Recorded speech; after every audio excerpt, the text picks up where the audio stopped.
Hello my dear students, আশা করি সবাই ভালো আছো। সো আজকে আরেকটা ইন্টারেস্টিং টপিক নিয়ে তোমাদের সামনে হাজির হয়েছি, তোমাদের সাথে কিছু কথা বলবো বলে। তোমরা ভিডিওতে দেখতেই পাচ্ছ, নাম হচ্ছে how to develop your self confidence. এই যে সেলফ কনফিডেন্স বা আত্মবিশ্বাস যে শব্দটা, এখানে সেলফ কথাটা কিন্তু খুবই গুরুত্বপূর্ণ। আমরা একটা সিচুয়েশনে, একটা কাজে তখনই কিন্তু কনফিডেন্ট থাকতে পারবো যখন সেই সিচুয়েশনে আমার সেলফটা থাকবে, অর্থাৎ আমার নিজস্ব একটা ইনভলভমেন্ট সেখানে থাকবে। যদি আমি সেখানে ইনভলভ থাকতে না পারি, তাহলে কখনোই কিন্তু সেখানে আমার কনফিডেন্সটা আসা পসিবল না। পাশাপাশি সেলফ কনফিডেন্স নিয়ে আমাদের মধ্যে একটা মিসকনসেপশন কাজ করে। সেটা কি? সেটা হচ্ছে সেলফ কনফিডেন্স মানে হচ্ছে, বা কনফিডেন্স মানে হচ্ছে, আমি সব কাজ করতে পারবো, everything is possible for me, আমি পারি না এমন কোনো কাজ নেই। বাট আসলে এটা একটা রং আইডিয়া। কনফিডেন্স মানে কখনো এটা না। কনফিডেন্ট হওয়ার অর্থ হচ্ছে, আমি একটা কাজ হয়তো আমি পারি না, কিন্তু প্রয়োজনে আমি সেটা শিখে নেব। আমি হয়তো একটা কথা সবার সামনে বলতে এখন ঘাবড়াচ্ছি, কিন্তু আস্তে আস্তে বলতে বলতে বলতে বলতে আর প্র্যাকটিস করতে করতে আমি সেটা, সেই নলেজটা, সেই সেই কোয়ালিটিটা আমি গেইন করে নিব। এটা হচ্ছে কনফিডেন্ট। এটা হচ্ছে কনফিডেন্ট হওয়ার অর্থ। অর্থাৎ আমি আমার মধ্যে অনেক ভুল আছে, অনেক ধরনের সীমাবদ্ধতা আছে, কিন্তু সেই লিমিটেশনগুলা আমি আস্তে আস্তে আস্তে আস্তে করে কাটিয়ে উঠবো নিজের যে পটেনশিয়ালটা আছে সেটাকে ডে বাই ডে পুশ করার মাধ্যমে। এটা হচ্ছে সেলফ কনফিডেন্সের ডেফিনেশন।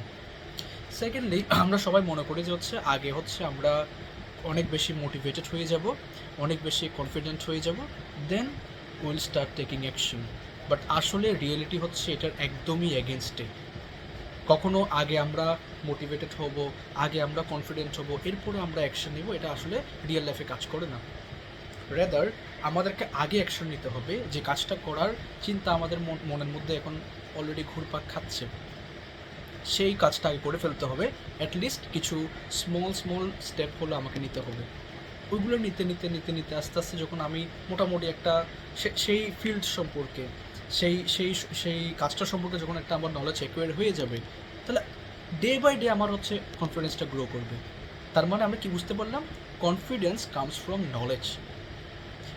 মনে করো কালকে হচ্ছে আমি তোমার বললাম যে হচ্ছে তোমার রাইট ফর্ম অফ ভার্বের উপর কালকে হচ্ছে একটা এক্সাম নিব, ঠিক আছে? এখন যদি রাইট ফর্মস অফ ভার্বসের উপর আমি কোনো কোনো একটা এক্সাম নিই, তোমাকে কী করতে হবে? তোমাকে বাসায় গিয়ে আমি যে যে বিষয়গুলো তোমাকে পড়ালাম, রাইট ফর্মস অফ ভার্বসের মধ্যে যে যে সাব টপিকগুলো ছিল, প্রত্যেকটা রুলস, প্রত্যেকটা হচ্ছে তোমার কি বোর্ড কোয়েশ্চেন যেগুলো আমি মোটামুটি করিয়েছি, সেগুলো করার একটা চেষ্টা করতে হবে। যদি তুমি এই কাজটা করতে না পারো, আর এর পরের দিন তুমি আসো পরীক্ষার হলে আমার সামনে পরীক্ষা দিতে, তাহলে তুমি কি কখনো কনফিডেন্ট ফিল করবা ভিতর থেকে? কখনোই না। কারণ তোমার ওই কাজটা করার জন্য প্রিপেয়ার তুমি একদমই না। উইদাউট প্রিপারেশন কখনো কনফিডেন্স আসে না। কনফিডেন্স তখনই আসবে যখন একটা কাজ নিয়ে তুমি ফুলি প্রিপেয়ার থাকবা। কালকে আমার একটা প্রেজেন্টেশন আছে, মনে করো সবার সামনে একটা কথা বলতে হচ্ছে, তাহলে আমি আজকে সেটা একবার, দুইবার, তিনবার, পাঁচবার, 10বার, যতবার আমার দ্বারা পসিবল আমি একদম বলতে বলতে বলতে বলতে সেটাকে একদম ইজি করে ফেলবো। অর্থাৎ ওই সিচুয়েশনের সাথে আমি একদম নিজেকে কমফোর্টেবল করে ফেলবো। এটাই হচ্ছে আস্তে আস্তে কনফিডেন্স গ্রো করার হচ্ছে একমাত্র উপায়। কারণ আমরা দেখো, অ্যাজ এ হিউম্যান বিং আমরা কিন্তু কখনো কনফিডেন্সটা নিয়ে জন্মাই না, তাই না? সিচুয়েশনের থ্রু আমাদেরকে সেই জিনিসটা অ্যাকুয়ার করতে হয়। তাই নিজেকে ওই সিচুয়েশনের মধ্যে বারবার ঢালতে হবে। হচ্ছে আমার এই যে কাজটা আমি করতে চাচ্ছি, এই কাজটা করার জন্য আমাকে এই নলেজগুলো হচ্ছে অ্যাকুয়ার করতে হবে। তো এই নলেজগুলো যদি আমার মধ্যে থাকে, তবে একমাত্র আমি কনফিডেন্ট হতে পারবো, না হলে সেলফ কনফিডেন্স আসবে না। আশা করি তোমরা বিষয়টা বুঝতে পেরেছো।